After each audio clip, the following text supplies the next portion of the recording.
testar a nova Nissan Frontier e conheça a suspensão traseira Multilink, que encara os terrenos mais extremos. Aproveite condições especiais na versão Attack e toda a linha com taxa zero. Faça agora um test drive. Quando o assunto é picape que aguenta tudo e encara qualquer terreno, tem que ser a nova Nissan Frontier e ponto. É a única picape da categoria com a suspensão traseira Multilink, que garante muito mais conforto e estabilidade nos terrenos mais extremos. E chegou a hora de você ter a sua. Aproveite as últimas unidades com condições imperdíveis da Nissan Frontier versão Attack, que já vem equipada com Santo Antônio e rack de teto de fábrica a partir de R$ 219.990 e taxa zero em toda a linha. Oferta por tempo limitado. Consulte as condições. Vá até uma concessionária Nissan e faça um test drive. Vem aí a segunda etapa da Revolution Team Roping, de 4 a 6 de agosto em Araçatuba, a prova que mais premia no Brasil. Inscrições abertas a partir do dia 31 de julho. Somatórias 8, 6, 4 e 3, além da The Big Battle, onde você, amador, tem a oportunidade de correr ao lado dos grandes profissionais do esporte. Um formato inovador para o nosso esporte. Dia 5 tem ETR, Elite Team Roping, disputando em alto nível. É a sua chance de concorrer à fivela mais almejada do Brasil. Alô, amigos do agronegócio, está no ar o Agro 360. Recentemente eu conversei aqui com o Paulo Bellarmino, que falou muito sobre genética de touros de pulo, de touros de rodeio. E nada melhor que trazer hoje um criador, um dos mais tradicionais do Brasil, 28 anos nesse mercado, Flávio Junqueira. Tudo bom, Flávio? Tudo bem, Rafa. Muito boa tarde a todos, né? Parabéns aí pelo programa, todo mundo assistindo, todo mundo acompanhando. Assuntos super interessantes e vamos mostrar hoje aqui que rodeio também faz parte, está agregando muito ao agronegócio brasileiro. Ao agronegócio, a pecuária de uma forma geral muito bacana, né, Flávio? E agora, interessante, são 28 anos de história. Como é que começa a história? Vamos antes entrar do Flávio Junqueira no rodeio em si. Você já vem da origem, seu pai é do agronegócio, né? Meu pai, minha família toda é do agronegócio. Eu tinha um tio, o tio Beto, que nessa de agronegócio, no começo do rodeio, não sei de quando as pessoas acompanham o rodeio, normalmente os juízes, os organizadores dos eventos eram fazendeiros. Uhum. E o tio Beto era juiz lá em Barretos. Ele julgou mais de 20 anos, então ele era super entrosado, sempre me levou desde criança ao rodeio de Barretos, daí veio essa paixão e a gente formou uma boiada junto lá nos inícios dos anos 83 eu comecei com uma boiadinha simples. Nos anos 90, eu junto com o tio Beto fizemos a primeira boiada. E aquela estima pelos animais que se aposentam, que não servem mais, de não deixá-los ir para o abate, a gente resolveu, em 95, levar as estrelas aposentadas, vamos chamar assim, para nossa fazenda de Cacilândia. Então, mas peraí, vou voltar só na questão dessa paixão de menino. Você era novinho de tudo, não vamos falar a sua idade, não. Vamos mais mas tarde. Mas quantos anos você começou? Quantos anos você tinha quando começou a primeira boiada? A boiada mesmo eu tinha 17 para 18 anos. Eu sou a primeira turma de fã do Tião Procópio, lá de Rio Preto. O Tião era o cara que voltou dos Estados Unidos e tinha molecada. Essa molecada saiu, Asa Branca, Bangal, Guto Paglione, Silmar Colombo, o Paulo Emílio, tudo saiu aí dessa primeira fornada e todos era muito mais gente, mas esse aí já era a origem praticamente, porque o rodeio, a montaria em touros, o cavalo era o tradicional, touros começou ali em 79, 80, né? Exatamente. Então você tá falando de 83, você tinha já seus primeiros touros ali. Eu tinha touro, que a gente treinava na fazenda, depois eu comecei a levar eles no rodeio junto com o Silvio Meneghello, que era dono do Baiano, do Fumanchu, o povo antigo tudo lembra disso aí. E foi bem o início mesmo, aquela história de ter rodeio, que ainda boi era amarrado no pau, que era breto, saía pro lado da porteira, porque era breto de cavalo, depois quando começou a melhorar, ainda tinha o problema do tamanho dos bretos, que eles eram feitos só para o rodeio de cavalo. Aí você tinha que o breto da frente aumentar ou pôr um pau atrás. Era uma... E assim, Rafa, era aquele glamour de cavalo em Barretos, um exemplo pontual, quando o Tião foi campeão em Barretos. Primeiro lugar de cavalo, um Vox Era, ele ganhou uma televisão preta e branca, ainda de 14 polegadas. Era bem o inicinho mesmo que a gente pegou. Hoje tem todo esse glamour do montaria em touros, mas naquela época o montaria em cavalos, que é o cutiano, aliás, é uma modalidade fantástica, né, Flávio? Que a gente tem um apreço muito grande, era o principal atrativo das festas de peão. Exatamente. Eu costumo dizer que quem proporcionou esse crescimento, quem iniciou a semente foi o Tião. Porque muita gente fala, já tinha boi nos rodeios, mas eu lembro bem dessa época, Rafa. Era um rodeio de cavalo com 6, 7 bois de atração, onde alguns peões aí que ganhavam uma comissãozinha montavam, às vezes no sorfete, às vezes com uma corda passada de qualquer maneira, entendeu? E não tinha estilo nenhum, era uma atração ali, sei lá, para ganhar sem tempo. Regra nenhuma. Sem regra nenhuma. Quando o Tião chegou com a corda americana para os Estados Unidos e voltou trazendo essas regras. Trazendo não só as regras, vamos dizer que ele voltou montando bem. Certo. Porque antes era um tomo e um pulo. Montar em boi era tanto no circo como nos rodeios. Era uma coisa muito feia, não tinha tração. Aí chegou o Tião com a vestimenta toda americana, montando naqueles touros que derrubavam todo mundo e parando em tudo. Uhum. Até o Isnar brinca que ele parava. Ele quebrou todos os grandes touros de rodeio de circo. E o Isnar fala que ele era malandro, ele punha Isnar no primeiro dia, na sexta-feira, e no sábado ia ele, porque daí ele via o boi pular, tal, mas enfim, foi um desbravador, e você vê, em Rio Preto ele encantou uma molecada que deu todos esses nomes aí que eu te falei. Que era essa molecada de 16, 17, 18 Exatamente. anos, que foram os primeiros competidores ou não? Incentivou mais esses caras para ter touro que nem você? Tinha já, todos nós fomos competidores, alguns montaram melhores, outros não. O Guto Plaglione foi um dos melhores competidores da época. Dos grandes criadores também hoje. Hoje, grande criador. O Zé Vicente, um que não seguiu no rodeio, era um peão muito duro. O Euriquim Tavares, que trouxe boi dos Estados Unidos lá atrás, junto com o Marquinho Brandi. Toda essa história aí, eu vivi ela. E era isso. Era todo mundo correndo atrás dele, e a hora que a coisa virou, explodiu. Porque o rodeio ainda era aquele trem muito antigo, né? Aquele cutiano de não tão bonito que nem tá hoje, enfim. E aí entrou essa moçada nova, começou a levar um público novo pro rodeio. A grande novidade foi a montagem em touros que chegou. Eu acho que foi uma evolução, Rafa, que nem foi a chegada dos shows sertanejos depois. Uhum. Tá? Porque eu lembro de rodeio que era só os homens da cidade, tinha a rua de Vietnã lá que era as quengas e tem uma história bacana, a gente começa a falar de rodeio, eu acho coisas muito interessantes. O Clube dos 30 de Palestina, eles se reuniram e falaram assim, o rodeio tem que mudar. No sábado, todos os sócios vão ter que ir com uma mulher direita, e puseram isso no estatuto, tá lá. Então o cara tinha que levar a mãe, a irmã, a namorada, a esposa, mas tinha que ir, porque era um negócio só de homem mesmo, bem restrito. E eu acredito, não sei se eu tô certo, mas na minha percepção, quando veio essa turma do touro com o Tião, que isso foi mudando, entendeu? Foi trazendo essa modernidade, que foi a chegada do esporte. Isso. Tá, e aí você tinha essa boiada toda aí e que você vinha falando, que você, na aposentadoria dos touros, quanto tempo durava um touro de pulo naquela época? Quanto tempo durava pulando nos eventos? Ô, Rafa, durava bem mais que hoje. Bem mais que hoje não, durava bem mais que há uns anos atrás, que agora com a genética eu acho que vai voltar a isso. Uhum. Porque antigamente os animais eram muito comuns comercialmente, então eles não eram tão pesados, não ganhavam tanto peso. Então teve animais aí que chegou a pular 10 anos no rodeio, 7 anos, 5 anos.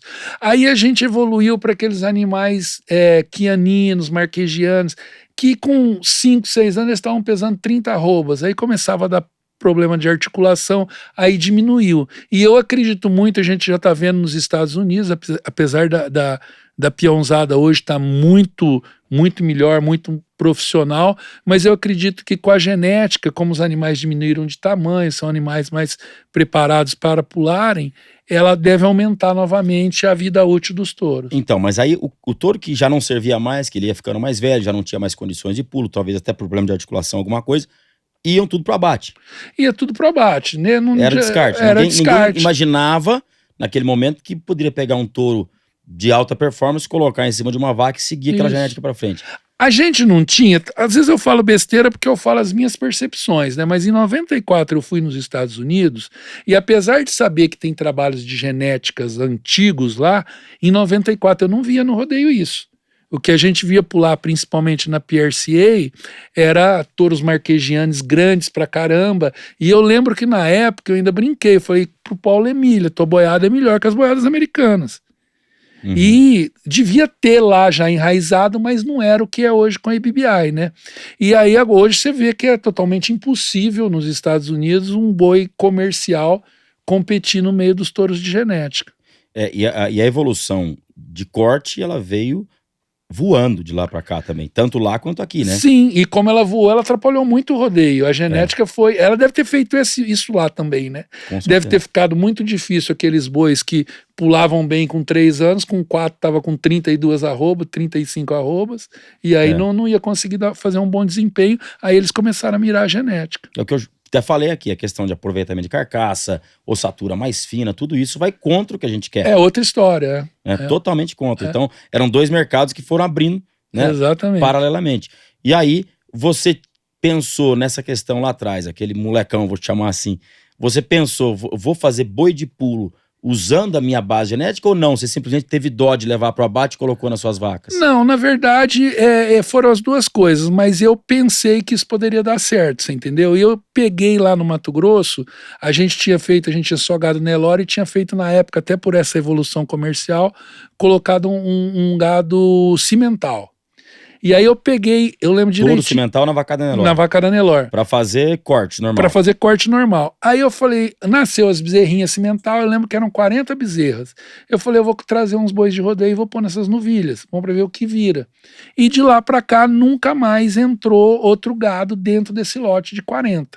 As fêmeas foram ficando, os machos foram se aproveitando sempre no rodeio. acasalando as fêmeas com outros touros de pulo. Com outros touros de pulo. Depois virou filha já de vaca de pulo e hoje eu costumo dizer, infelizmente, a gente não tinha esse trabalho de controle de DNA há muitos anos atrás, mas eu acho que meu gado é todo puro de rodeio por causa desses 28 anos. Quantas gerações já tem aí? Há 28 anos atrás, se for buscar chegar lá nessa origem das 40 vacas que eram Nelore, você tá distante demais de você chegar no corte. Exatamente. Né? É o que o André Metzger sempre fala, você busca na árvore genealógica de um touro nos Estados Unidos, você não acha mais o boi de corte ou a vaca de leite de onde saiu, né? E uma das coisas que mais me convenceu quando eu tive essa ideia foi o Pin Rosa. Porque eu peguei e falei isso com ele, ele falou, você já imaginou um negócio? Você já mexeu com gado nos Estados Unidos? Você empurra com a mão, esse gado não vai. Você imagina na hora que fizer isso com o Giro e com o Nelore, que você rela o dedinho na virilha dele, ele mete os 2 pés para cima. Isso vai funcionar demais. Eu lembro dessa conversa direitinho, foi que falei, vamos acreditar nisso. Quando você conversa com qualquer nelorista, um dos pontos principais é a questão do temperamento, né, do comportamento. É que eles foram... Eles querem o manso. Mas agora, né? Agora. Lá em 95, em 90, ainda era uma coisa que o pessoal ainda não selecionava muito. Você tinha aqueles touros... Eu lembro que a gente tinha touro Nelore de reprodução na fazenda que não vinha no curral, que era bravo pra caramba, que dominava um território ali. Você levava as vacas no passo que ele tava.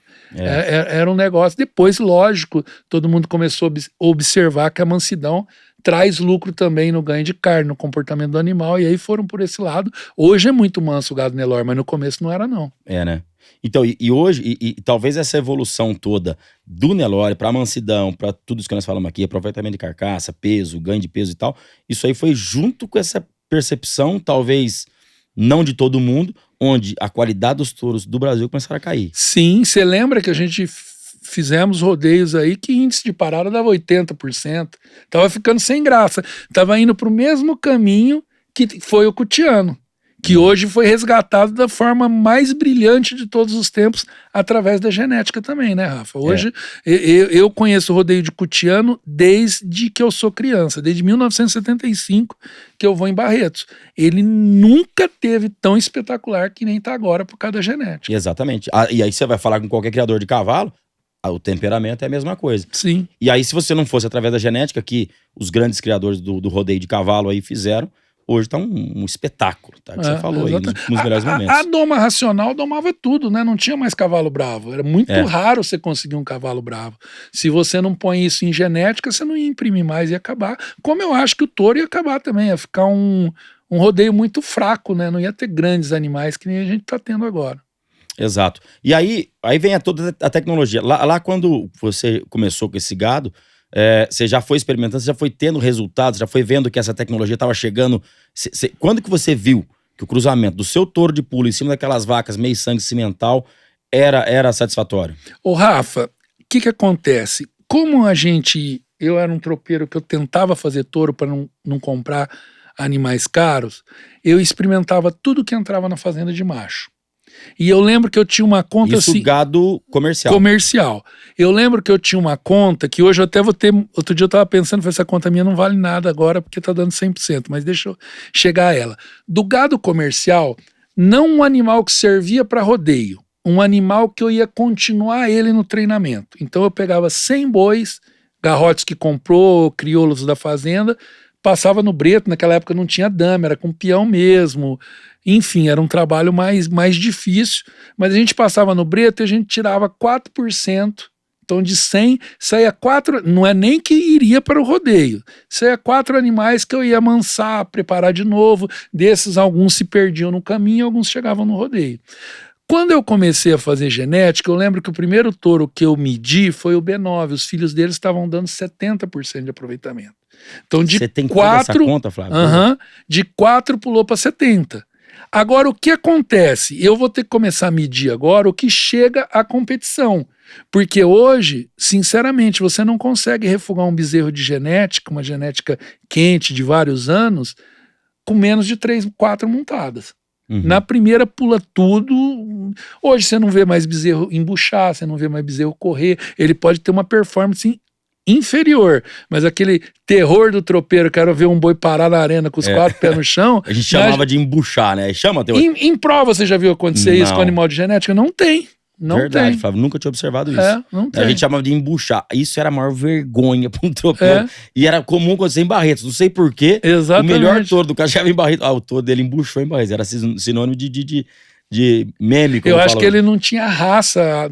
Porque hoje você julga performance. O mais fraco você descarta. E faz tempo que a gente não vê um touro embuchar. Em prova você não vê. Às vezes em rodeio você vê ainda que é animal que vem do comercial, que não tem a raça. Esse dado é muito bacana. É isso aí. E assim, e muita gente não acreditava, né, Flávio? Eu lembro quando você começou lá atrás. Eu acho que eu fui um dos culpados da turma não acreditar. Porque o que acontece, Rafa? Eu tinha uma boiada, como eu não comprava touro, mediana, que vivia nos rodeios junto com os grandes tropeiros. Então todo mundo falava, se genética adiantasse, o Flávio. Mas o Flávio fazia um trabalhinho pequeno ainda. Certo. Quando todo mundo começou a acreditar, então eu tinha lá 100 vacas, hoje deve ter o quê? Umas 5 mil vacas de genética esparramada. Aí a peneira resolveu e no começo, quando a gente começou aqueles eventos com a IBBI, muita gente trazia bezerro comercial, então não dava diferença. Entendeu? Eu lancei, nós vamos falar disso daqui a pouco, mas eu lancei o vídeo dos babies que a gente vai vender mais à frente, todo mundo ficou impressionado. O Sidão, o pessoal dos Estados Unidos, nossa, tá esquentando igual aqui, aí no Brasil já, porque a evolução genética hoje com FIV, com transferência de embrião, é uma coisa muito rápida de você mexer, né, Rafa? Você anda rápido, 3, 4, 5 gerações. Muito rápido. Hoje estamos tirando embrião de bezerra com 10 meses, você entendeu? Então é uma evolução tremenda. E aí nessa conta que você falou lá atrás do B9, chegou a dar 70%. 70% dos filhos dele, eu continuava em treinamento. Era alguns só que refugavam. Hoje essa conta é 100%. Eu tenho que inventar uma outra conta para continuar medindo. Porque hoje eu ponho lá 50 bezerros de genéticos, 50 vão pular.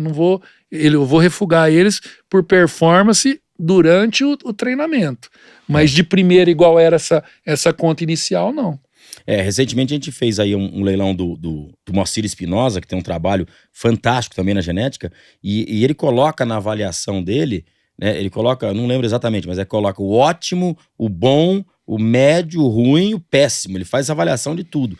Né? E aí, pra você ver como é que a peneira dele é forte. Você usa também esses critérios? Aprendi com ele. Não usar o critério. O que eu aprendi com o Moacir, que eu falo pro Edmilson, que é o menino que cuida da minha boiada, o meu gerente da boiada de rodeio, que a melhor viagem que nós fizemos foi passar um dia com o Moacir. Porque o que o Moacir fez? Ele construiu um dummy pequenininho e ele experimenta bezerro, coisa que a gente morria de medo por causa de quebrar. De machucar, alguma coisa assim. Então o que acontece? O Moacir com 6 meses ele monta, com 7, com 8 na desmama, ele já sabe o que ele tem na mão. Só para explicar para quem tá do outro lado aí, o dummy é uma peça, é um robozinho, que pesa quanto, Flávio? Acho que uns 10, 12 quilos. O oficial acho que é de 12. O Moacir e eu pedi pro Edgar Lazo, nós reduzimos para 8 quilos para montar nesses bezerrinhos mais É uma pecinha que vai em cima do bezerro, do garrote, com uma barrigueira igual de sela normal, que ela solta num controle remoto. Então ali você tem é um equipamento para você avaliar o pulo. Né? Então, para você não precisar colocar peão dentro da sua fazenda para montar em touro, que às vezes eles são bravos e não dá para montar num garrotinho pequeno ainda que não aguenta um peão, você tem esse equipamento. E aí existe a prova do Futurity, né? Que são onde o bezerro é avaliado em 5 quesitos. Olha que interessante. 5 quesitos de avaliação em 4 segundos. Aí Isso exige dos juízes, né? Então, o Flávio vai fazer um leilão esse final de semana, dia 30 de julho, né? Isso. 30 de julho, leilão só de babies e todos eles com performance. Todos eles no dummy. E agora, as provas de dummy é um negócio que vem ganhando espaço, né, Flávio? Sem dúvida nenhuma. Eu acho que...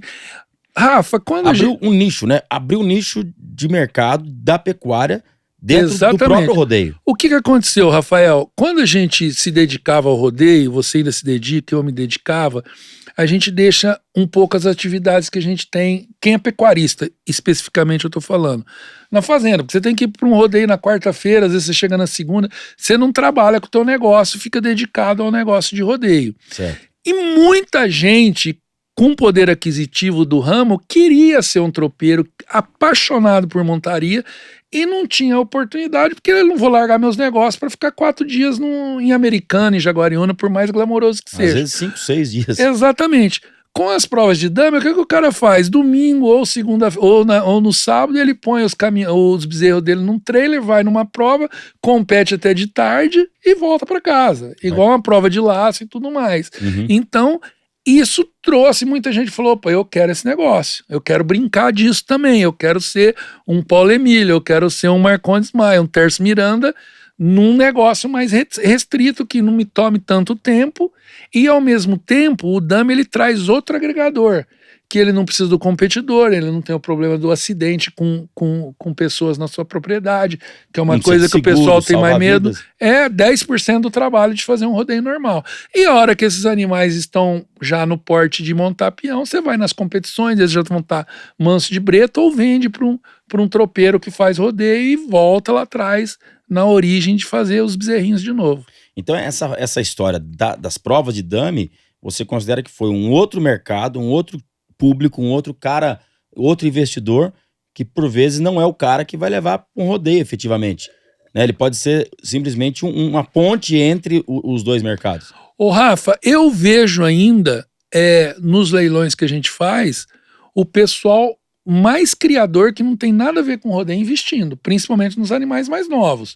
Os tropeiros vão naqueles animais os tropeiros de rodeio, naqueles animais mais maduros, que já tiveram alguma experiência de rodeio, mas eles ainda não viram esse mercado. E eu vejo crescendo muito. Eu até falei estava falando com a Amanda e com o Belarmino, a gente observa em todos os leilões nossos gente nova comprando.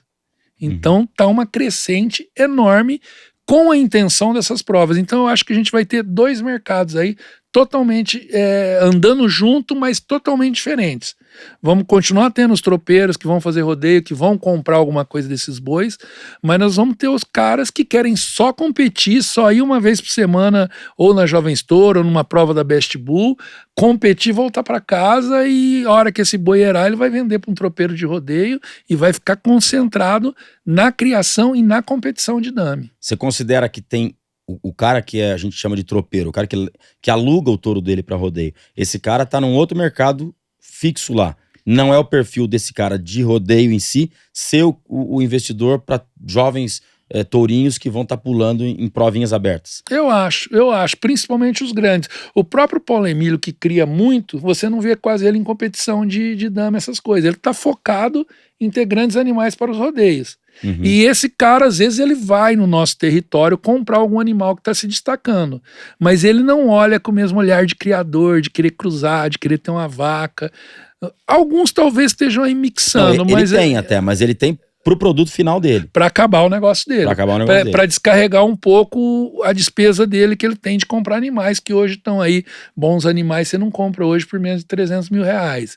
Então se ele conseguir fazer uma estrela ali, ele tem uma base genética de macho fantástica, né?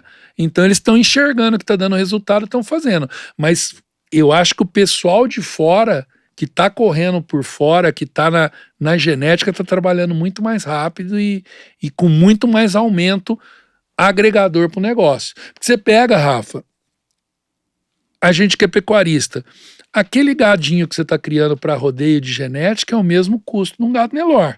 Um bezerro Nelore hoje é 2.000. Um bezerro da mesma idade pulando no dummy, você vai vender por 10, 15, acerta as pedras preciosas por 80, 90. Olha o tanto que isso agrega no negócio. É um negócio que qualquer pecuarista que gosta, se olhar, fala, eu vou fazer. Não tem por que não fazer. E assim, principalmente pro cara que tem uma extensão de terra menor, né? O cara que tá numa propriedade menor um pouco, para ele fazer, por exemplo, você vê os leilões hoje estão dando um número significativo na parte de genética, né? Ô Rafa, isso que é legal do negócio. Ele proporciona um cara que tem 10 vacas de leite, pôr um touro de rodeio nelas e tirar um diamante ali e vender por 50, 70 mil, como ele proporciona um grande criador pegar 300, 400 vacas na fazenda dele e inseminar também. Ou por embrião, que daí funciona melhor ainda, entendeu? Então ele não tem um limitador que só rico entra, que só grande proprietário entra, e só grande proprietário ganha. Você vê nas provas de vez em quando, lógico, daí ele fica sem, né? Mas vai um pequenininho lá, cria um monstrinho lá que ganha a prova, semana que vem já não é mais dele, porque o nego deu 100 contos, 50 contos, sei lá, e levou o boi embora. Mas é um super negócio para ele. Tem uma história do André Metzger, que ele levou uma prova lá, um tourinho na Jovens Touros, e aconteceu que a porteira de trás, da hora que o touro abriu para ele sair para pular, a porteira de trás abriu, o outro touro atrapalhou ele pular. Ele não quis colocar de novo, porque ele teria o direito de botar o boi para pular de novo, eu não vou colocar. Só que impressionou, embora ele tenha sido não mal julgado pelo juiz, o julgamento não foi possível de dar a nota que ele merecia, ele não teve nem a nota. Mas o tanto que ele saiu na intensidade foi o touro que o Paulo Emílio falou, opa, esse eu quero. E comprou imediatamente, não sei números, mas hoje é o touro roda-moinho que tá nas mãos do Paulo Emílio, pulando em final de PBR. Esse é um caso que a gente já vê o tropeiro de rodeio observando a genética, mas é 2 mercados. 2 mercados. E um tourinho desse poderia não ter ido pra mão do Paulo, mas poderia ter ido na mão do investidor, também. Seja quem for, alguém de qualquer mercado, falando, vou investir pra ele pular no dummy. Tanto é que ele não pulou mais no dummy, esse tourinho. Já pôs com o peão. Foi embora pra fazenda do Paulo, lá ele acabou de criar, tratar, suplementar, e aí foi diretamente pro competidor. 80% dos bois do Paulo, pelo que eu sei, ele já põe peão direto, ele não trabalha dummy, nada. Ele quer o resultado pra boiada dele. E esse resultado tá vendo aí que na genética que não adianta, né? O que a gente falou aqui, acho que não tem nenhuma pesquisa, nenhum estudo científico para isso, mas a gente vê na lógica a questão da genética de carne contra a genética de pulo. Ô Rafa, eu penso na origem do quarto de milha. O que era o quarto de milha? O que foi a origem dele? Os americanos faziam corrida de 400 metros e aprimoraram uma raça para isso. Hoje, se você pegar o melhor puro sangue inglês e pôr para correr com qualquer meio sangue quarto de milha 400 metros, o quarto de milha vai ganhar. Uhum. Então, vai chegar uma hora que vai ser praticamente impossível, isso já está acontecendo muito claramente nos Estados Unidos e aqui ainda está numa transição, um boi comercial, um boi que você pegou no pasto, que pegou no confinamento, competir com os animais que nós estamos fazendo. Exatamente. Vai ficar difícil para os peões, né? Eles vão ter que se aprimorar também. Exatamente isso que eu queria dizer agora, porque recentemente tivemos a final mundial da PBR lá nos Estados Unidos, teve uma noite de 35 competidores, se não me engano, teve 4 montarias só. Só 4 caras conseguiram parar os 8 segundos. Ô Rafa, a história é o seguinte, eu tenho um touro que roda alto, ergue a frente, falta ele pranchar. Você pega uma filha dele, cruza com o melhor boi pranchador que tem na genética. Você vai criando umas coisas, uma evolução muito, muito diferente. E vamos ver até onde o ser humano vai conseguir acompanhar isso. Eu acho que cada dia, talvez lá já estabilizou, não sei, ou os touros vão mais ainda. O índice de parada vai cair, a gente não sabe aonde vai chegar. Quem sabe uma hora tem que tirar um pouquinho de tempero da comida e pro espetáculo continuar, né? Não Agora, sei. Vamos ensinar para quem não conhece quais são os critérios de julgamento da prova, seja para uma montaria de um evento normal ou para a prova de dummy. É o pulo que julga a altura da mão. Isso, tanto que ele levanta as patas frente, dianteiras do chão. O coice é a traseira. Que aí é a angulação do pulo. Ele jogar a mão, deu 5 lá, ele ergueu. Depois ele mandar a bunda, a garupa alta, é de 0 a 5 também, normalmente. São 5 quesitos e julgando de 0 a 5. É, isso. Aí depois a gente tem a intensidade, que é a força que ele faz aquilo, né? A dificuldade, que aí é o pranchado que eu falei, ou alguma coisa nova. Do lombo. E a troca de direção, que é o rodar ou simplesmente mudar. Quantas vezes ele trocar de direção de uma maneira que dificulte para o competidor, ele vai ser mais avaliado. Então vamos lá. Pulo. O tanto que levanta as patas dianteiras. Isso. Coice, a angulação da traseira. Mudança de direção, que rodar. É o rodar. Que a gente prefere o rodar, porque você pensa, mudança de direção pode ser pra cá, pra cá, pra cá, pra cá. Só que, porém, se ele parou aqui, ele parou e voltou. Então, por isso que tem que ser o batido rodado. Sim. O nome não é rodar, mas é mudança de direção que vem o nome dos Estados Unidos, não é isso? Isso. Então vai, pulo, coice, mudança de direção, intensidade. Que é a força que ele faz isso. Você vê, às vezes, um boi dá um pulo, mas ele dá aquele pulo meio macio. Às vezes ele dá, chegando ao extremo, dá o coice, chegando ao extremo. A força que você vê o animal imprimir, diferente dos outros. Que é o que o Paulo Emílio deve ter visto nesse boizinho que você falou do André, entendeu? E a dificuldade, que é a união disso tudo. União disso tudo, principalmente, eu considero o maior item de julgamento de intensidade, o pranchado, né? Mas é a união de tudo. É o virar de lado, aquele que ele torce o lombo para um lado e garupa para o outro. E tem bois que inventam outras espécies de dificuldades também. Que nesse quesito dificuldade, o bandido talvez, ele e o agressivo tenham sido os número 1 aí. Exatamente critério, isso. Né? Exatamente isso. Agora, Flávio, eu já falei isso aqui, mas 4 segundos só para avaliar tudo isso, o bezerrinho, o garrote, ele não pode errar em nada, né? Não, na competição. Não pode tropeçar em nada. Na competição, inclusive, você vê, às vezes não é o melhor animal que ganha, porque se ele der uma erradinha, acontece até de negócios saírem na competição com mais valor o 3º lugar, o 4º lugar, mas que o tropeiro, como você citou o exemplo lá do André, o comprador viu um negócio ali que, dentro da regra do leilão, às vezes o boi pulou depois pula no segundo, dá um pulo para frente, no segundo que ele vai rolar.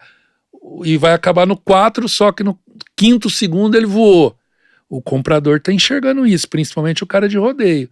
Só que o juiz ele tem que julgar os 4 segundos. Então tem que ser muito. Fazer 5 movimentos em 4 segundos. Outra que a gente não tinha visto aí. 5 movimentos em 4 segundos. 5 quesitos em 4 segundos. É muita coisa. Ele tem que pôr 2 quesitos por segundo aí, várias vezes. Legal, isso aí eu não tinha. A gente vai tendo uns raciocínios. Tem menos de 1 segundo por critério. Por item lá, como é que chama? Por critério de julgamento. Flávio, eu acho que a nossa audiência aqui está abrangendo aí vários criadores, mas principalmente na pecuária, um nicho de mercado fantástico que está sendo criado. Né? Nós começamos a falar aqui sobre números, mas a representatividade do número de vendas, a liquidez desse gado de rodeio nos leilões está sendo surpreendente. Ô Rafa, se você pegar os piores lotes, eles estão aí sendo vendidos 3, 4, 5 vezes a mais do que o gado comercial.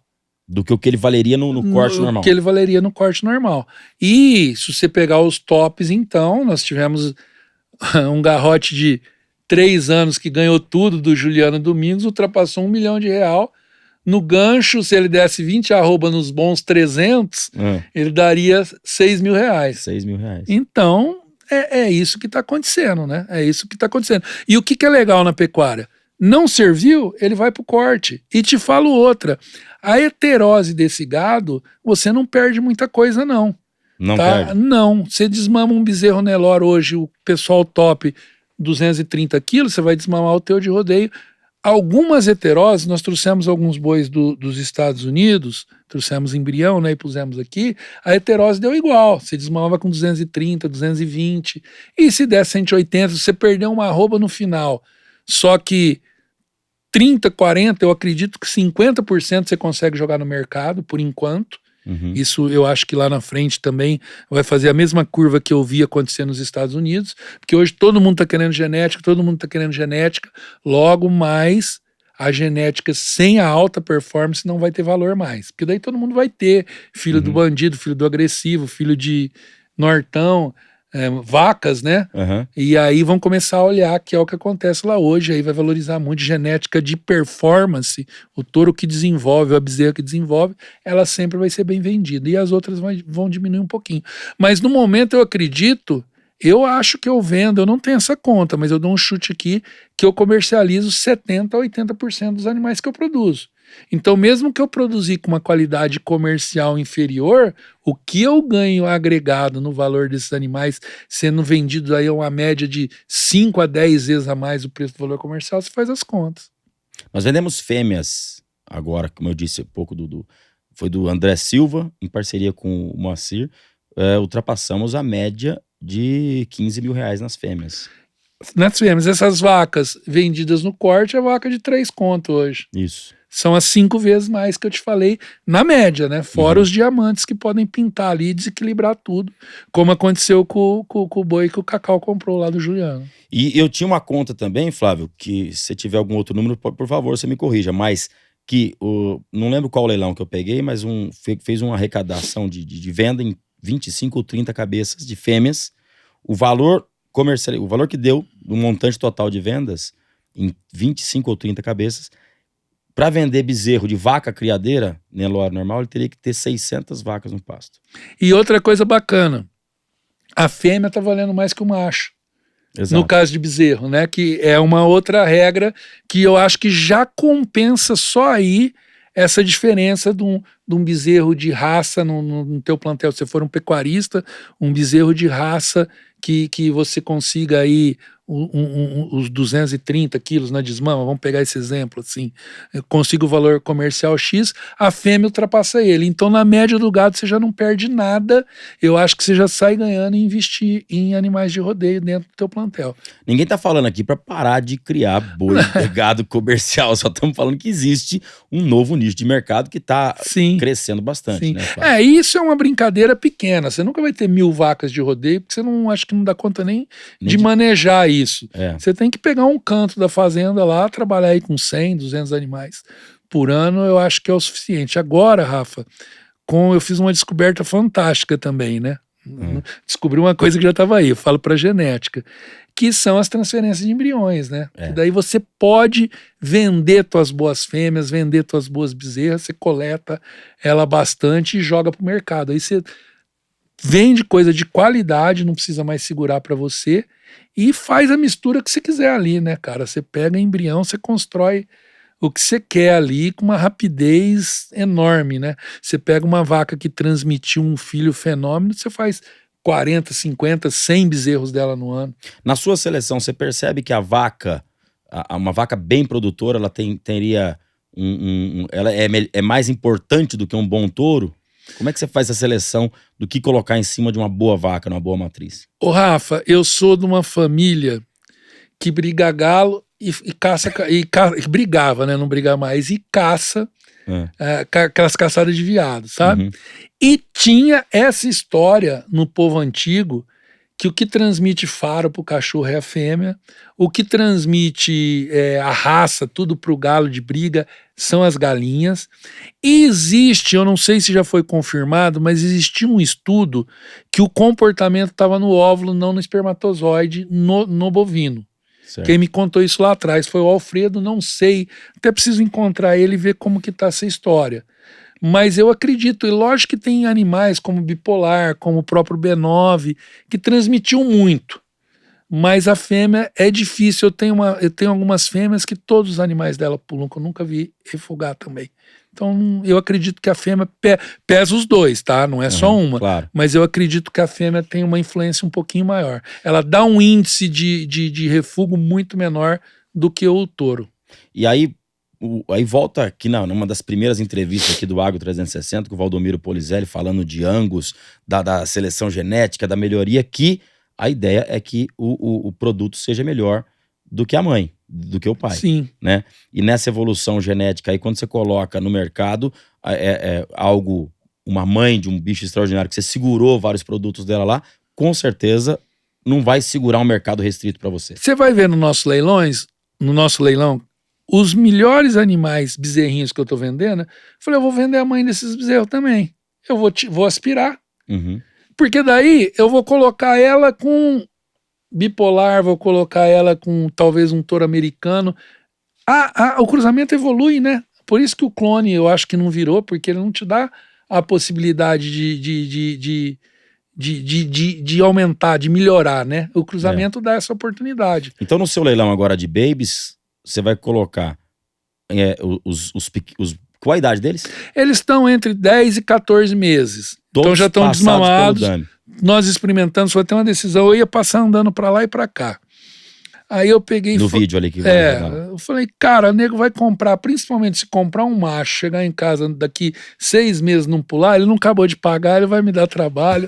Pelo menos se reclamar muito, ele vai. Eu falei, daí conversando com o Edmilson, falei, vamos experimentar, que nem o Moacir, falei, que nem o Moacir faz, vamos ver o que vira uma única vez. E vamos mostrar aquilo. Aí te confesso que teve animal que caiu, a gente montou 2 vezes, deu uma folga de 15 dias, montou de novo, mas são praticamente uma montaria boa. Pulou bem, a gente já parava, porque eles são muito malucos, é um perigo machucá-los e tudo mais. Eu espero erar mais um pouquinho para começar a trabalhar de verdade.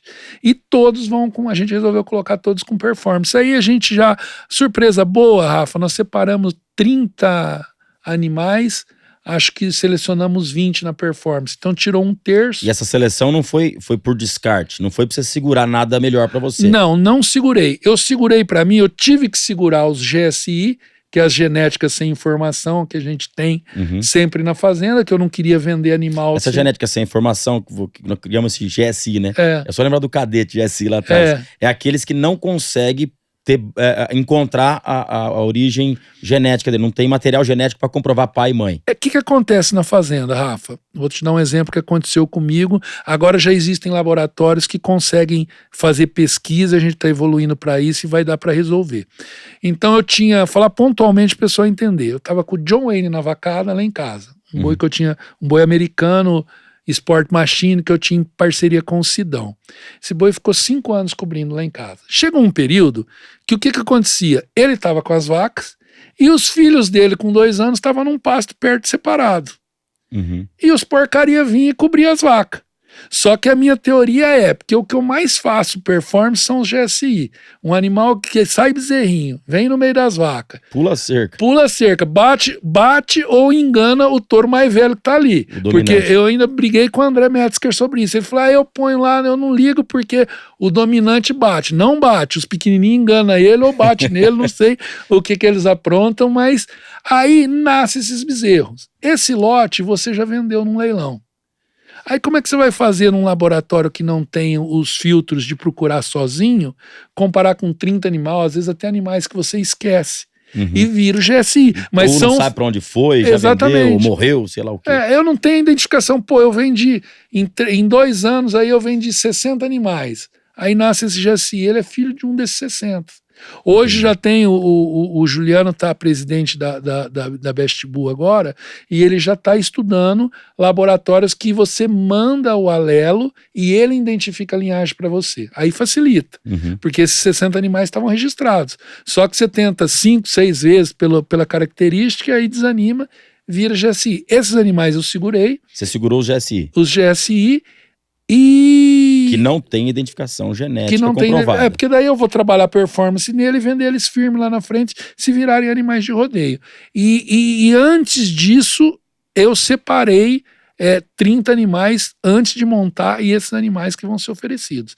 E as fêmeas eu tirei as melhores, porque com o lance da aspiração, tanto das mães como das bezerrinhas mais eradas, a gente pôde aí disponibilizar o que tem de melhor para fazer um leilão bem bacana mesmo. Então nós temos machos com performance e fêmeas com performance. Tudo com performance. Tudo com performance. E algumas mães dessas melhores estrelas vão ser vendidas separadamente também, enxertadas de uma linhagem que eu tenho do Bandido e do Sport Machine. Então nós vamos ter... e aliás, é bom falar que tem competição de fêmea também, né, Flávio? Só que elas são de forma virtual. A Best Bull, ela faz as provas virtuais, onde você pode, da sua fazenda mesmo, pega uma senha cedo, filma a montaria com aquela senha e volta para o escritório à tarde, depois na outra semana é o julgamento desses animais. Então tá funcionando muito bacana isso, que você não precisa sair da fazenda, você não gasta com frete, e aí você tem condição de pôr animais talvez num nível em mais quantidade, né? Não num nível inferior, mas às vezes você vai numa prova com um animal super preparado. E na sua casa, como ali é o ambiente dele, você acaba fazendo 10, 12 inscrições. E é muito legal que tem nego do Paraná competindo com o nego do Mato Grosso, do Goiás. E tá dando um resultado bem bacana. E o Moacir Espinosa, que ele é um cara de muita ideia bacana, viu? Ele fica escondido correndo atrás de madeira lá, mas ele tem umas ideias que pra mim me ajudou, foi um dos caras que mais me agregou nos últimos anos. Ele criou, quando era presidente da Best Bull, a competição de fêmeas, e aí a gente começou a ver essas fêmeas sensacionais na performance, que eu acho que foi um grande estimulador, apesar de um embrião fantástico na barriga no último leilão que a gente teve, o recorde nacional daquela... De um embrião, até eu estava conversando isso agora, de um embrião continuou sendo do André Silva, que foi só o embrião. A do Moacir teve o embrião, mas teve a bezerrinha que era a mãe do embrião, com performance fantástico, né? Aquela bezerra é um fenômeno, e a bezerrinha que estava no pé da vaca também, foi um conjunto, né? Mas mesmo assim ultrapassou uma vaca com embrião com bezerro no pé, ultrapassou R$100 mil. Uma vaca enxertada com bezerro no pé, R$4.300, R$4.500 num gado Nelore top hoje, comercialmente. Não gado de elite, né? Gado comercial. No gado comercial. E as provas também, as provas de fêmeas, eu acredito que elas sempre permaneça no virtual por conta da negócio de você ter macho junto. Transporte, né? aglomeração, aglomeração, porque o cheiro da fêmea, uma fêmea no cio, por exemplo, vai atrapalhar o macho que vai pular depois lá. Então acredito que... E aí vai aumentar o número de GSI também, né? Porque nas provas vai virar bagunça. A hora que... vai aumentar o GSI. Mas, e aí as fêmeas que você está colocando aí, são fêmeas de alta performance, os vídeos já estão aí rodando. São as melhores fêmeas que eu tirei esse ano. Resolvi fazer um leilão bem focado em dar certo. Colhi, aspirei tanto as mães como as bezerras que já dava para aspirar e tô jogando pro mercado. Tá Vamos ver o que vai acontecer aí. Né? Agora, Flávio, eu sinto que nós temos hoje duas empresas que vêm tocando as provas, que é a Best Bull, que você já mencionou aqui, cujo presidente é o Juliano agora, e Jovens Touros, do nosso amigo Fabinho do curso lá de Floreal. Mas você não acha que tem que haver um estímulo maior aí de provas abertas? Porque eu costumo dizer o seguinte, o quarto de milha tá esse boom todo, porque hoje está acontecendo, se estiver acontecendo hoje o Campeonato Nacional da BQM, né, que é a principal prova do Brasil, tá tendo prova de laço em dupla não sei aonde, tambor não sei aonde, rodeio não sei aonde. Quer dizer, tá acontecendo muitas provas, que isso estimula, na minha opinião, o mercado do cavalo quarto de milha. Você não acha que tá faltando abrir um pouco mais de prova também nessa questão de touros de pulo, além dos rodeios, claro? É um dos projetos que o Juliano está querendo fazer na Best Bull. O Fábio, eu não sei a opinião dele, ele faz um excelente trabalho, lugar maravilhoso, os leilões nossos vão ser todos lá, mas eu acho que ele gosta daquele ambiente ali mesmo, né? Ele quer fazer de lá o grande polo hoje da montaria de genética. Mas o Juliano quer abrir muito. A prova do Marquinhos já foi credenciada, do Marquinhos da Saturno, foi credenciada pela Best Bull, e a gente tem falado, estudado, planejado, pedindo até teus palpites, tua ajuda para ampliar justamente isso que você está falando e permitir, além do virtual que já permite o pessoal competir no Brasil inteiro sobre a tutela e as regras da Best Bull Genética, credenciar e criar provas presenciais em alguns núcleos também. Ele começou esse ano na presidência, está trabalhando muito forte nisso. Eu acho que já é que a gente está dentro do planejamento, mas tem algumas coisas ainda que estão fechadas, mas a gente já vai começar a divulgar e o pessoal vai perceber que ele está indo por esse caminho. Porque é importante ter a facilidade de alguns criadores, né, de repente num polo mais regional, ele conseguir levar os tourinhos dele para pular, para sonhar depois em levar numa meca de genética como é a Jovens Touros, lá em Floreal. Onde você começa, espalha. Rafa, eu falo isso pela minha região lá em Porto Espiridião, onde eu tô no Mato Grosso. O André Silva tá um pouquinho para cima de Parecis. Nós estamos num grupo já com mais de 40 criadores, todos comprando, comercializando, 40. Já pensando nos primeiros eventos, e todo dia vai lá no grupo, ó, põe esse pra dentro, e a coisa tá indo. É isso. E onde aqui no Vale, o Marquinho ali com certeza vai estimular em volta, porque é onde o cara que é de pecuária, que é do... O seu Joaquim Medeiros ali com o Danilo em o Guararema. Danilo. O cara que é do ramo, que é cowboy, ele viu uma prova daquela, ele fica encantado. Ele falou, tem tudo na fazenda já, eu tenho as vacas, tenho os boi. É só mudar um pouquinho o jeitinho ali e fazer esse negócio. E a questão também que você falou muito da tecnologia, que é muito interessante hoje, né? Hoje você dá um passo à frente, você não precisa simplesmente pegar a sua vacada Nelore e colocar um boi de pulo em cima. Você pode pegar e meter embrião. né? O meu irmão mesmo, esses dias tava lá, que deu uma errada na estação de monta, ela tava com a tantada de vaca vazia. Sabe que vai colocar embrião de boi de pulo em tudo lá. É isso, e ele Entendeu? vai ter um lucro fantástico com isso. Ô Rafa, e outra coisa, o embrião, o que ele facilita muito? Eu tinha 120 matrizes lá na fazenda. Eu quero diminuir para 20, 30. Aspirar só as estrelas e quero começar a produzir 300, 400 animais por ano. Com essas 20, 30. Com essas 20, 30 selecionadas, entendeu? Isso aí é uma evolução enorme. Você vai pegar as vacas que deram excelentes resultados, pôr com excelentes animais, machos, né? E jogar no teu gado comercial. Você joga hoje numa receptora Angus, depois você abate ela e o negócio que eu tô fazendo até melhora e você tem esse produto de rodeio. Porque, como eu te falei, eu acredito que a gente está no limite de só genética vender. A gente vai ter que ter performance junto. Para ter performance junto, você tem que aumentar um pouquinho a qualidade do cruzamento e a quantidade. Porque você vai peneirar, você não vai vender tudo mais. Esse primeiro leilão de baby que eu estou fazendo, eu já peneirei para vender coisa boa. E com isso a gente vai ter que aumentar o número de animais na fazenda através do embrião, que você leva a quantidade junto com a qualidade. Exatamente. E o bacana é o que você falou. A gente tem uma liquidez de um gado que ele pode ir pro corte, se caso ele não for uma porcaria, não serviu pra nada pra pular. Se ele embuchar, que nem tá falando. Eu vou perder R$200, que é o que você perde num boi fraco, num bezerro fraco, vamos fazer isso, mas tô dentro de um negócio muito grande. E você tem aí a questão dessa questão que eu falei, que tem um cara que cria vacada parideira, né? Num ambiente onde ele pode errar numa IATF e ficar uma vacada vazia, no repasse para sair da estação de monta, ele pode colocar a qualquer momento um embrião. Exatamente. Ô Rafa, mais que isso, se gado continuar ruim do jeito que tá agora, minhas vacas que pariram, que eu faço inseminação também em outubro, novembro, dezembro. As minhas matrizes, para mim não descartá-las e não fazer Nelor para vender bezerra de 1.500 conto, eu vou pôr transferência nelas. Vou segurar minha base Nelor e vou fazer parir rodeio um ano. Você percebe que acaba se tornando uma ferramenta dentro, um agregador dentro do negócio da pecuária que gera bastante dinheiro.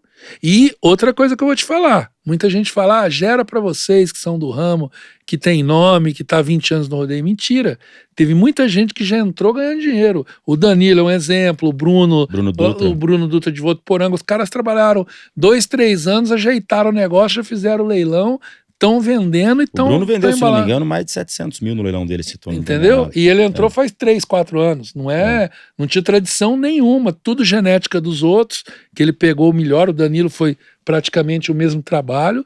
Então aí, fazendo direito, é um negócio muito rápido o retorno. Outra coisa que eu acho que tem uma necessidade de atender o mercado são os centros de treinamentos. Hoje, se você que tiver um cavalo de laço, você manda ele para um Chifrinho, para um Periquito, para um Daniel Alfaro, seja quem for, você tem hoje grandes treinadores aí, né? Um tambor você vai mandar para o Sidney Júnior, para, sei lá, todas as modalidades você vai ter grandes nomes para onde você vai hospedar o seu cavalo e seguir um treinamento. Hoje nós temos Guilherme Marque, campeão mundial lá de Três Lagoas. Inclusive eu falei do Sidney Júnior, o Sidney Júnior é investidor e tem touro de pulo lá no Guilherme Marque. Nós temos o Marquinho da Saturno aqui de Piracaia, que também recebe touros, mas eu acho que a gente vê uma tendência de abrir mais esse leque aí, né? De treinamento. Eu acho que é um nicho. O criador grande, talvez ele tenha tanto volume de trabalho com os animais dele que ele não tenha tanto interesse assim. Mas o próprio Fabinho lá na Jovens Touros é isso também, né? É isso também. Então eu acho que tá nascendo. Eu acho que esses lugares eles vão ter que se tornar. O Guilherme eu acho que ainda não faz, o Marquinho faz e o Fabinho faz lugares de prova também, porque daí os animais já estão ali, vai ser um atrativo, você ter um animal morar no centro de treinamento é uma facilidade, não cansa, você leva uma vantagem muito grande. Eu acredito que, cara, eu tô visualizando muita coisa acontecendo, geração de emprego, muito rápido, eu não sei comparar com outro negócio, eu não lembro. Meu avô foi um dos primeiros criadores de quarto de milha no Brasil. Eu não sei se foi tão rápido assim. Eu não vivi essa época, foi em 57, eu acho que tudo começou. Mas eu tô vendo todo mundo entrar. Não tá ficando. Quem vai, vicia. Eu acho que o cara que vai numa prova, eu acho que 50% tá sendo picado pelo bichinho da competição e já compra ali mesmo e já começa o negócio. E como eu tava falando, né, tem o descarte e tem a evolução. Aquele que vai brilhar mesmo, você vai ter um Big Boy, um Paulo Emílio, um Tércio Miranda, um Marcondes Maia para comprar esse produto. Exatamente, frente, né? exatamente. Muita coisa boa. Eu acredito nisso aí. Eu acredito não, tá acontecendo, né? É uma prova que tá acontecendo. E eu não sei dizer agora em números de leilões desse ano, mas tivemos já o seu leilão de fêmeas, né, de genética lá no começo do ano. Juliano Domingos, Paulo Emílio, quem mais? Tivemos vários leilões já esse ano. Teve o que fez agora, né, do Espinosa e o André. O André Silva, o seu de Baby essa semana, o André Metzger. O Wilsinho Saralozzi fez um aqui também, Saralozzi. Fez também. Enfim, tem bastante criadores e todos com a liquidez fantástica. Não, no momento, pode ser que o negócio vai exigir, como eu te disse, performance, alguma coisa a mais. Mas no momento, a liquidez que eu tenho visto é de 100% em todos os leilões, né? Tudo que está sendo posto à venda, pode ser que o cara defenda porque ele queira, mas tudo tem uma oferta no mínimo 3 vezes maior do que o valor comercial. Eu nunca vi um animal que entrou na pista, ficou batendo pista ali e não teve lance. Até o momento. Você acompanha em paralelo o que o trabalho de genética acontece nos Estados Unidos para colocar na sua criação? Ô Rafa, a gente teve uma oportunidade lá atrás que eu não pude escolher. Tinha aqui no Brasil alguns embriões, né, de touro americano, e eu usei esses. Mas nós já estamos conversando, estamos tentando um dos grandes trabalhos um grande trabalho que o Juliano quer voltar a fazer na Best Bull Genética é abrir esse caminho da exportação de sêmen, né, para a gente poder trazer legalmente também, porque hoje vem meio bagunçado, mas já está tendo muito animal americano, é uma coisa que eu tô voltando a estudar. Eu acho que o ano que vem, esse ano eu ainda tenho, vou fazer transferência com Nortão, Durango, Invasor. Aí eu queria bipolar, o Paulo Emílio não vende, eu comprei uma vaca, vou aspirar ela. Então, olha o tanto que é fantástico. Bipolar, ele é um touro do Paulo Emílio. Pra quem não conhece, o mesmo dono do Bandido, né? Quem não conhece Paulo Emílio, pelo amor de Deus. Mas o bipolar, ele tá nas estatísticas da PBR. Depois que a PBR Brasil trouxe o sistema de computação ali, de que gera notas e tal, no último ano do bipolar, ele entrou entre os top touros do mundo. Você pegar o sistema da PBR, que tá cadastrado Canadá, México, Austrália, Estados Unidos e Brasil, ele entrou entre os melhores touros do mundo em performance. E o que tá transmitindo, né? Tripolar, extrapolar, quadripolar, os bezerros deles estão todos pulando, então... Né, aí você queria uma dose de sêmen dele. O Paulo não vende. Toda a amizade que você tem com o Paulo, ele não te vendeu. Ele não vende. Aí ele fez um leilão, eu comprei a vaca, eu tiro... uma filha do bipolar. Ela vai ser... Eu comprei uma filha do bipolar e eu vou aspirar. Ela não vai nem para reprodução, ela vai aspirar a cada 20 dias e vamos coletar aí, não sei o que vai dar, mas se ela der uma média aí de 20 ócitos por aspiração, fazer 20 aspiração no ano, respeitando o prazo de um mês, vamos falar assim, faz 400 ócitos, produz 100 bezerros no ano. Olha que coisa fantástica, entendeu? Aí. Maravilha. Pô, Flávio, quero te dizer sucesso no leilão, vamos estar junto lá esse final de semana. Legal, vamos lá, vamos oferecer bons animais. A gente fez o primeiro, eu gosto muito eu tô pensando já o que eu vou fazer no ano que vem, em fevereiro. O primeiro leilão que a gente fez de genética foi o primeiro leilão de criador, foi o primeiro leilão que apresentou os touros americanos. Depois a gente teve o leilão de fevereiro, que a gente quer fazer todo ano. E agora foi uma ideia até do Fabinho de Floreal. Ele falou, tá faltando um leilão de baby, todo mundo tá querendo bezerro, para já começar a competir, para já começar andando. Aí eu peguei e falei, vamos fazer. Aumentar um pouquinho as condições, nós vamos fazer em 18 parcelas. 18 parcelas. O Fabinho queria 24. Eu falei, espera um pouco, vamos devagar, porque eu acho que vamos devagarzinho, vamos aumentar. Mas sim, foi uma ideia dele, que eu gostei muito, e vamos ter o primeiro leilão de baby agora dia 30. Quantos machinhos vão ter ali? Cara, agora você me pegou de calça curta. São 20 lotes. Eu acredito que sejam 7 machos, umas 13 fêmeas. 20 lotes de baby. De bezerros, todos com performance. Eu acho que a briga vai estar nos machinhos, viu, Flávio? Vamos ver a hora que sair. Tô vendo gente aí que tá querendo, ainda mais depois desse bate-papo aqui, querendo ter uns machinhos pra levar nas provas. Mas a prova de fêmea vai ser legal também. E tem umas fêmeas fantásticas lá, viu? Tem uma bezerrinha preta que eu tô vendendo até a mãe dela. Eu devia ter pego mais informações para dar aqui de genética, de tudo, mas eu tô só com os vídeos na cabeça, né? Cara, é fantástica. É a melhor do meu gado, tudo. Só que eu vou pôr por causa da aspiração que a gente segurou, né? E não segurou nada, né, Flávio? É pro mercado. Vai tudo pro mercado. Isso é importante, esse desprendimento de colocar, falar, não, quero pegar o meu gado e tá pulando. Inclusive, você tem muita genética espalhada nos principais tropeiros do Brasil, né? Sim, esse ano o nosso leilão teve animais aí fantásticos que tem o Kamikaze tá com 7 ou 8 melhor touro, o Baguaçu na mão do Chiquinho, que foram os mais erados, né? Que já dá para medir. E os mais novos estão aí em treinamento, tá? Eu acho que tá dando um resultado bacana a genética nossa. Temos que continuar evoluindo agora, que nem você falou dos touros americanos, eu quero trabalhar muito com o Juliano esse ano pra gente conseguir, já o ano que vem, ter esses touros aqui pra gente colocar esse sêmen nessas vacas novas. De forma correta, tudo certinho. Exatamente. Pra poder colocar aqui. Exatamente. Quem quiser conhecer a Gold Company, Instagram? Instagram é Gold Company Genética. E a nossa diretora Letícia, né? Depois você troca o nome dela. Colocar aqui embaixo, aqui na tela. Depois eu te passo certinho e a gente... vai estar aqui já todo mundo aqui, acompanhando. Dia 30, nosso leilão ao vivo. Vamos a primeira transmissão também em parceria com o Lance Rural, além da Jovens Touros. Vamos ver se a gente começa... A gente tá olhando muito, né, Rafa? Você tem ajudado bastante também nas conversas. Abrir para esse pessoal do cavalo, do Nelore, das exposições, enxergarem que o pessoal do rodeio já está apaixonado por essas provas. Agora a gente precisa trazer esse criador que gosta dessa vida rural, dessa vida de cowboy, ele enxergar como isso funciona também e falar, pô, coisa legal de fazer, me divertir e ainda ganhar dinheiro.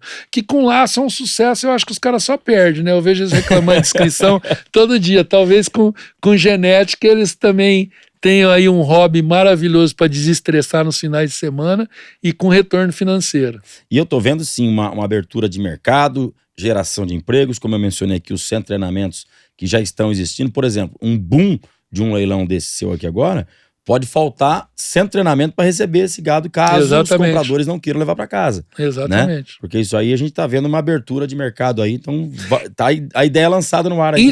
Isso é uma coisa que quem tiver disposto a fazer esse centro, eles têm que pensar em muito. Porque normalmente o cara que não leva para casa é o cara que mais tem dinheiro, né? Aquele cara que quer investir, quer ir só na prova e chegar lá, o boizinho dele tá no breto, ele vê pular. Então é um mercado bem bacana. Promissor. Eu vejo o nego alugando cocheira de cavalo aí a, sei lá, R$1.000, R$1.500. Eu acho que esses animais podem proporcionar um valor maior e são mais fáceis de manejar, porque pode ficar no pasto, só tem que ter uma boa nutrição. É um negócio, é uma ideia que tem que despertar aí nesses criadores que têm vontade de mexer com isso. Exato. E a gente tem dados hoje da equinocultura no Brasil, que gera aí mais de 3 milhões de empregos Brasil afora, né? Só na indústria do cavalo. Isso aí é mais do que a indústria automobilística e gerando aí, movimentando mais de 30 bilhões de reais por ano. Então eu vejo aí no futuro próximo a gente ter que juntar e fazer um estudo dentro do mercado de touros de pulo, o mercado da pecuária de pulo, né? A gente tem que falar isso, não é rodeio, é o mercado de pecuária de touros de pulo. Exatamente isso. O rodeio tá junto, né? É o gargalo final, mas é um mercado paralelo ao rodeio que a gente vai ter que estudar para ver o quanto vai estar movimentando em dinheiro, em geração de emprego e tudo mais. Precisa medir, tá muito desconcentrado ainda, porque a coisa tá crescendo em todo lugar, né, Rafael? Você vê, pega o Cacau, o investidor tá com o gado dele no Espírito Santo, olha que loucura, lá vai todo mundo ficar em volta dele e vai crescer. E tem o André tá em Parecis, esparramou de uma maneira que as boiadas de rodeio não esparramam. As grandes boiadas estão todas aqui na região, no entorno de São Paulo. E sabe uma coisa bacana? Que durante a pandemia, nós estávamos sem eventos de rodeio, sem PBR, sem nada, e eu com o Adriano Moraes, a gente fez aquele programa que chamava Fanáticos PBR, você lembra? E um dia o Adriano fez um comentário comigo de quantos bons touros morreram no Brasil, foram pro abate, né? Porque não foram experimentados. Porque não foram explorados, não foram experimentados, Sem ou porque dúvida. experimentou e deixa fora. Aí que nós fizemos? Lançamos uma brincadeira de tourinhos fanáticos, né? Onde as pessoas mandavam vídeo para nós, de qualquer lugar do Brasil, e eram avaliados pelo Adriano ali, E depois, no final do ano, tivemos vários prêmios. Ganhamos Robô Cowboy, Invencível Cowboy, ganhamos registro nos Jovens Touros pro melhor do ano. Foi julgado pelos juízes. Aí o Adriano ministrou um curso de juízes. E nesse curso, os juízes da PBR julgaram aqueles touros. Eu não lembro exatamente aqui agora se a Julie tivesse aqui, ela passava por esse, sabe? Mas foram muitos tourinhos. E tivemos touros de Roraima. Tivemos touros do Acre, do Nordeste, acho que se não me engano até do Maranhão teve touro. E isso foi antes das competições da Best Bull, né? Foi antes das competições virtuais, porque foi só uma brincadeira que a gente tava ali. Uma vez por semana a gente fazia esse programa no canal do YouTube da PBR Brasil. Só que, Flávio, era pra separar 10 tourinhos por semana pro Adriano poder avaliar ali e tal. Tinha semana de tirar 40, 50 tourinhos que vinha. Sim. Foi o que originou, o João Eduardo que montou o esquema do virtual, mas justamente vindo desse projeto, né? As grandes ideias saem da cabeça do Adriano, né? Ele, pra ter ideia, é um fenômeno, sem dúvida nenhuma. O nome Gold Company, ele que criou, ele é... Ele foi seu parceiro lá atrás na Gold Company? Foi. Nós tivemos uma criação junto, depois parou porque ficou muito distante. Ele quis pôr gado aqui, ele vendeu a parte dele para comprar. Alguma coisa aconteceu assim. Mas o nome foi ele que inventou. Ele me ajudou muito em ideias, em tudo, né? PBR Americana, PBR Brasil, praticamente tudo ele tem um pouquinho de dificuldade na execução, mas de ideia é o cara que mais deu ideia tanto para o Randy lá como para mim aqui no Brasil. A própria PRT saiu praticamente 80% da cabeça dele. E essa história dos tourinhos aí saiu e a gente descobriu que tem touros de pulo em qualquer canto do Brasil. Qualquer canto do Brasil. Nenhuma. E a genética tá aí, a tecnologia tá aí para você aproveitar e seguir nesse caminho. É isso. Flavião, obrigado, quero te agradecer por ter vindo do lado de Rio Preto para cá, pra gente fazer esse bate-papo aqui. A casa tá sempre aberta para você aí. Obrigado você, Rafa. Se Deus quiser, a gente vai fazer novos programas, trazer mais novidades aí, tanto nessa área como em outras, quem sabe, né? Enfim, prazerzão estar aqui com você de novo. Valeu, obrigado. Esse foi mais um Agro 360, conversando com o Flávio Junqueiro, um dos pioneiros na criação de touros de genética de pulo, touro de rodeio do Brasil. Obrigado pela sua audiência. Semana que vem estamos aqui de novo com mais um Agro 360 para você.